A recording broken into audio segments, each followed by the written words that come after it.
Good morning and welcome to Coventry Vineyard. My name's Nick, and if you're joining us for the first time, you are very, very welcome. Today is one of our Neighbourhood Sundays. Now, a couple of years ago, we wanted to mobilise church so we'd be more outward focused within our various communities across Coventry and beyond.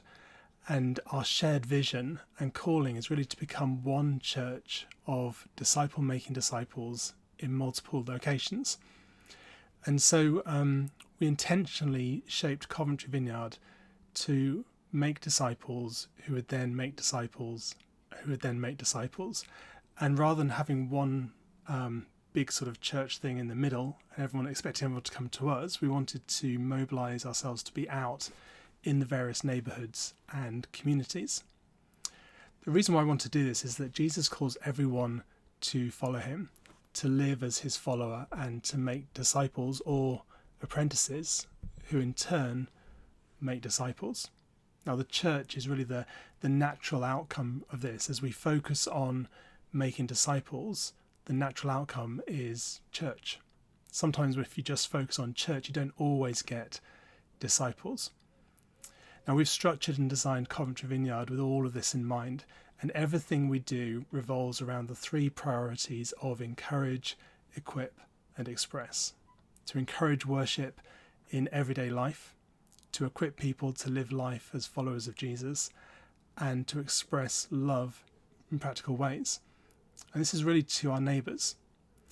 And so the reason we focus on these three things is because of the two great commandments, to love God and love our neighbours, and the Great Commission, to go and make disciples. And you can read about those in Matthew 22, 36 to 40, and Matthew 28, 18 to 20. Now, where we start in all of this is we start by looking at our own lives. As disciples or apprentices, we want to be formed into the likeness of Jesus, to be transformed to become more like Jesus in character and attitudes and behaviours and values. As we follow Jesus, we become more like him. And sometimes within church we can be a little inward focused. And so for us, the challenge is, how do we help a church community be more outward focused? See, Jesus was known as a friend of sinners.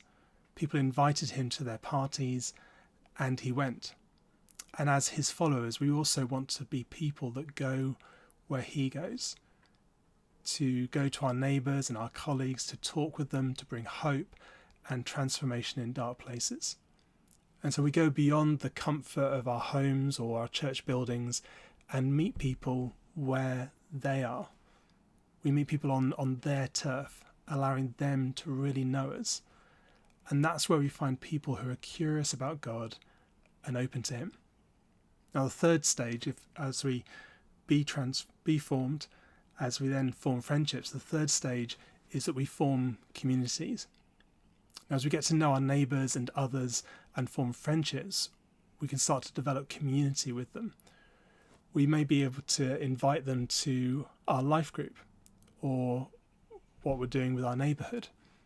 And this is where our neighbourhood groups are such a key part to the vision that we felt God give us, to become one church of disciple-making disciples in multiple locations. And this is where our neighbourhood groups are such a key part to our vision.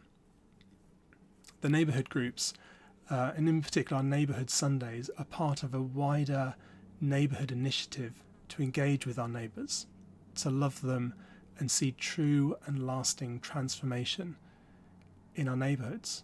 We want our life groups not only to do life together, but also to bring the life of the kingdom into every home in our city or in our village or in our town. So as we look out of our windows, how are we bringing something of the life of the kingdom of God into the lives of our neighbours? The neighbourhood groups lead this move into the neighbourhood by focusing on three essential elements, and they tie up with the encourage, equip, express. So encourage, we want people to be focused on spiritual formation, that we're showing our friends and our neighbours what it means to be formed into the likeness of Jesus and to help them be formed into the likeness of Jesus, to show them what discipleship looks like. And then we also want to be authentic. We want to build authentic relationships with those around us, both in church and outside of church, to blur that boundary between the two. And then lastly, when it comes to express love, we want to be sacrificially serving our neighbours. So 3 key questions.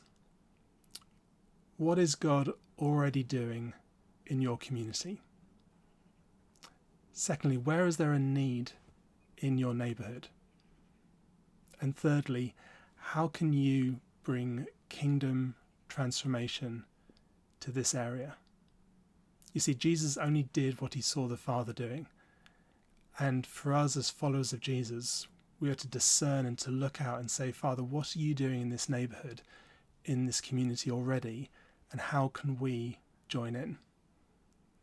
So the other day I spent some time sitting with Daniel and Ngamanya, who are some of our life group leaders, and just talked to them about how they are engaging with their neighbours where they live, and what are their dreams and hopes for their neighbourhood.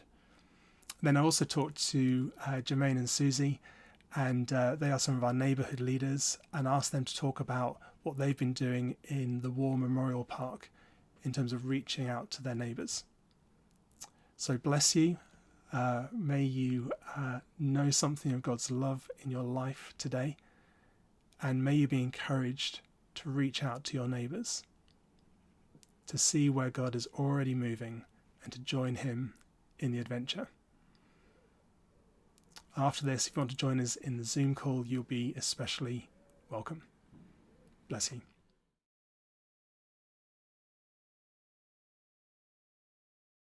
So one Sunday, I just told myself, I have to look for a church. So I walk with my kids. I walk with Daniel, and Malima was about 1.5 years old. Yeah. So I walked from Fozil to town. Then I remember that I used to serve Vineyard Church in Hillfields when I used to live in Hillfields a few years ago. So I followed that Lord, and I saw they said what do you call it? Flags. Yeah, say for Coventry Vineyard. So I went in. When I came in, oh my goodness, I said, oh my God, it was too white. So I thought to myself, oh God, this is too much. How can I handle it? Because at that time I really was going through a lot. So I come to church, and I just find myself coming every Sunday. Every Sunday morning, I will prepare myself and prepare the kids. We'll walk to church every Sunday. And here am I, I'm still here. I just felt welcomed, and I felt calm, because at that time I was going through a lot with my visa issue, but when I was coming to church, I just feel loved and just receive who I am. Not, people just take me the way I am. Yeah. That's it. So I really like that. So I just keep myself coming. Yeah. So when I come to Vineyard, it wasn't, it was all a lot of white people, and people I saw, the dressing and, the approach was different from what I'm used to. So I was just trying to carefully monitor what's going on. Yeah. I honestly planned to come to church and go home. But when I saw how I was welcomed, to be honest, it was different, showing you the practical love of Christ, without judging you, without undermining you, stuff like that. So, and when we approached to head the welcome team, well, I did hesitate a little bit. Yeah, but when we got on, it was good. And we worked with our team, and we get some good feedback from people that were coming to church. And we encourage others to join as well. We did encourage others to join, and actually get few that joined us recently, Yeah. And from there, as the Lord, pleases, we also became the neighborhood leaders, life group leaders, So, yeah. And when we asked if we can, we accepted yes. If responsibility is given to you, surely there will be ability that comes with it, and that comes from God. So when we took the life group, we planned few things to do, and we just I don't lack boldness. I always have boldness, But I was contemplating how these people, we don't know them, and they are very conservative. To approach them will be an issue. But we prayed, and we went to talk to them, knock all the doors, those that were available. We spoke to them, and we had that first meeting, and two people turned up, and we had good conversation. And the one good thing that came up during that meeting was one of my neighbors want to know God more. He has a lot of questions, but he's not the one that opens up. He's not the one that goes to church. He doesn't go to church, but he wants to know God. He prays to God in his own ways.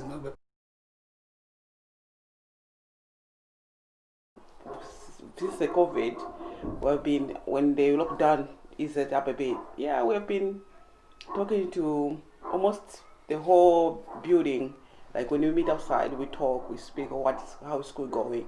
Because Daniel Lima is going to school now, so Zach is not going, but they're in the same school. But the mom will ask, "Oh, how did you get on school?" I said, "Okay, they're getting on, but they're not doing anything anyway. The same thing, staying at home." And so we talk to the parents now, because everybody's it's summertime, everybody's outside. So everybody's approachable now. They're willing to talk to each other. So that's a good thing. And we have learned people's names and remember them. So one thing we do frequent always do, even when we are praying, anytime we are praying, is praying for our neighbors. We always pray for our neighbors, our neighborhoods, and the relationship we've had with them now has been so wonderful. They have confidence in us now to even tell us issues. Like during the COVID, one of the discussion I had with one of my neighbors was about how he left God, stopped going to church because of what happened to a certain child. So losing that child made him to question God, and so believe that if God is real, this shouldn't have happened. So, but we talked, and his wife, we talked. He said we keep, praying for them that God will, revisit him. And I have mentioned about the Alpha course to him. So it's not. He said, "Oh, Ngamanya, when I'm ready, I'll let you know." Because he said, "Oh, I don't want to be on Zoom with people who I don't know." I said, "But this, because of the situation where we are." So he said, "Yeah, when he's ready, he will let us know."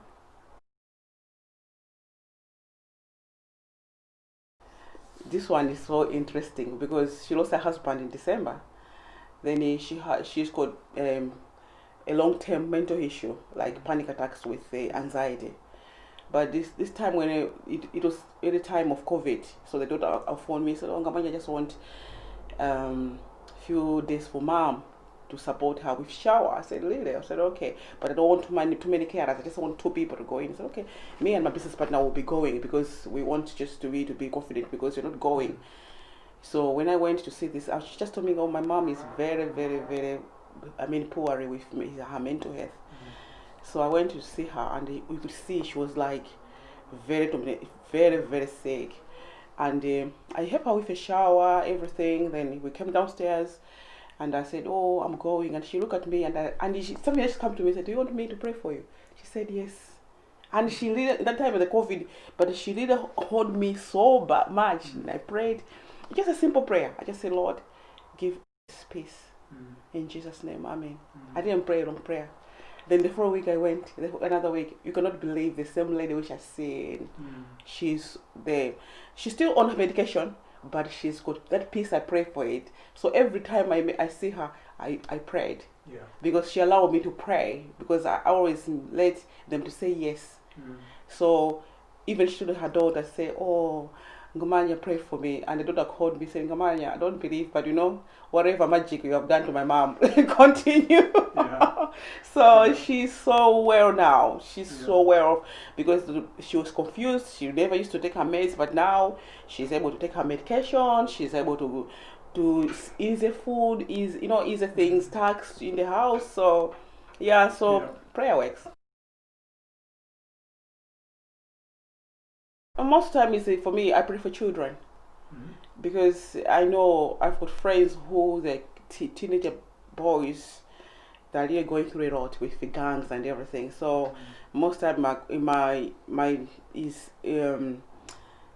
passion is for kids. I pray for kids a lot. Danny's friends, and for them, they're still young at primary school, and some are going to secondary school in September. And I look at them and said, oh my God, they're going to grow up very soon, and I know, that they can be groomed, when they go to secondary school. So my passion for this neighborhood, for the children, for God to intervene. If anybody who's willing to groom these kids, and God to protect them and guide them as well, guide their path, and see whichever school they're going, just God to intervene in the children's life, because of the grooming of young kids being sold to being told to groom to sell drugs and things like that. So my passion in this area, because we live in a council area, but just 500 yards from here, the houses which are about 500,000, and we just want the kids to understand that everything's possible. It's not about doing something bad. Then they can make money, but if we hard work, just have to have a dream, and everything is possible. So my passion is for children in this area, neighborhood, that they can they can make their life better when they focus. Also pray for the parents, because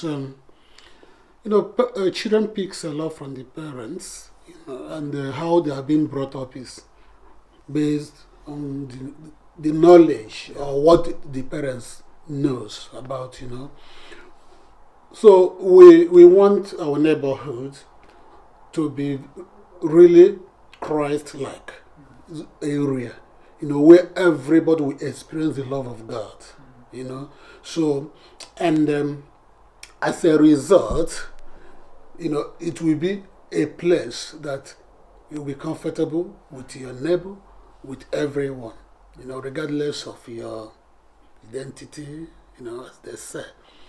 So as a result of that, we've put in some ideas, stuff we want to, go along with them to bring us more closer. But it's not that we're gonna, preach the Jesus to them straight away, but an avenue to help them. Some of them might be asking questions. Oh, who is these people?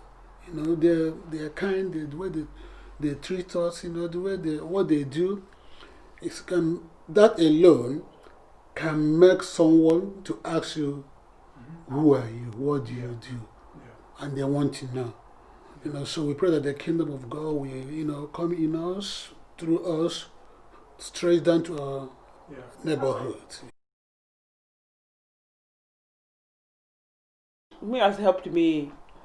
It's make me aware of my environment, because otherwise we can just feel like church is Sunday when you go and meet your people. If you feel comfortable with you worship with them, or you praise with them, so you sing with them. But with the neighborhood, now it's opened my eyes that church is every day. That and where I have to start where I am, because charity starts at home. So I have to start where I live. then spread it around. So it has helped me to be aware about church, that it's me, not the building. Yeah. Nice. Yeah. Yeah. Also, neighborhood have helped us to understand that, when you talk about church is family. It's all about family. And when you look at it, you see that when God put family, He put family for a reason. Unity, stay together, being together, worship together, So it's not only going, just as she said, going to a building or going to a center. So you can have a church with few people that you can easily have give account, discuss, and share together, spiritual stuff, physical food, together, and knowing them, knowing what they are going through. If they are willing to share, you pray together. So this is what church is, family. So neighborhood help us to become more family minded.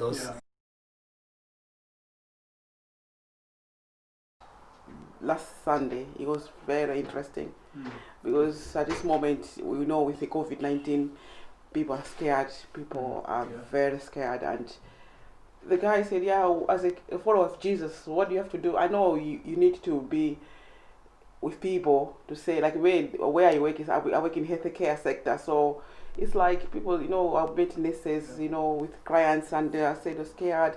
But there's a way you have to encourage people. Yeah. If we have gone through it now before, we will go through it again. So it's a matter of just encouraging one another.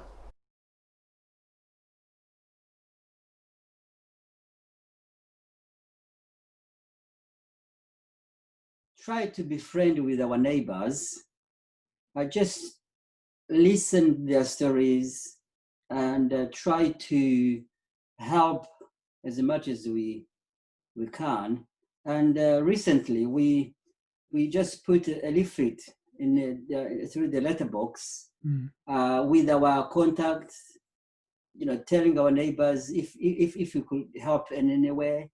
And because most of our neighbors, they're quite elderly people, and some of them have appreciated that, and we wanted to have a chat, just support each other really, particularly 2 or 3 neighbors. Basically be friends with our neighbors and respond when we are needed. I think there's been, just because quite a few people have been self-isolating. I think particularly with the NHS clap, it was the one time in the week where people could stand on their doorsteps and just have a bit of a conversation across the street. And off the back of that, we were able to just talk to people, and then some neighbours we've been just sort of WhatsApping and checking in on them. And I think then the response to Germain putting the cards through the doors, several neighbours actually called and said, "Oh, that's really kind, thank you." For one of our neighbours, just recently, his wife passed away, but because he had the card and he had our phone number, he got his son to ring us to tell us. Oh, wow. And so straight away we knew that this had happened, and so we walked down the road and just knocked on the door and said, we're really sorry to hear about his loss. And that was just a lovely opportunity to connect in a time when he'd been at home isolated, hadn't been in himself in great health, but then we'd looked out for him. It's a really small thing, nothing, we just had a 20-minute conversation on the doorstep, but he was able to show us a picture of his wife when they first met, and you could see he just really appreciated someone looking out for him.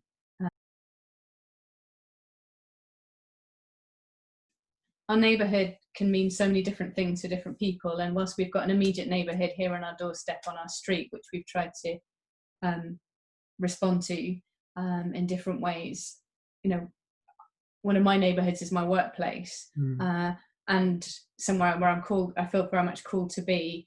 And I've just also tried to be really intentional in my relationships there. And you know, some are newer colleagues, some are colleagues go back many years, but just being intentional about when someone's in need, being able to say to them, I'm praying for you in this, and being able to share some of my story. And I think particularly during lockdown, where I think there was just a greater openness of people and a greater vulnerability of some of the struggles people were facing.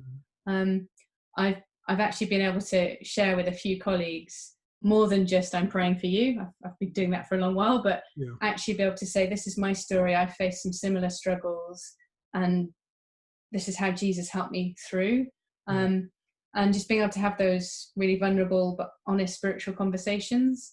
So it's also kind of looking at neighbourhood in a really holistic sense of where is the time, what is the neighbourhood that is for me or for you. It might look very different. It's partly our street, it might be the school playground, it might be your office, it might be your virtual office now, it might be your wider family. But just being able to really be intentional and ask God for opportunities to speak into all those neighbourhoods.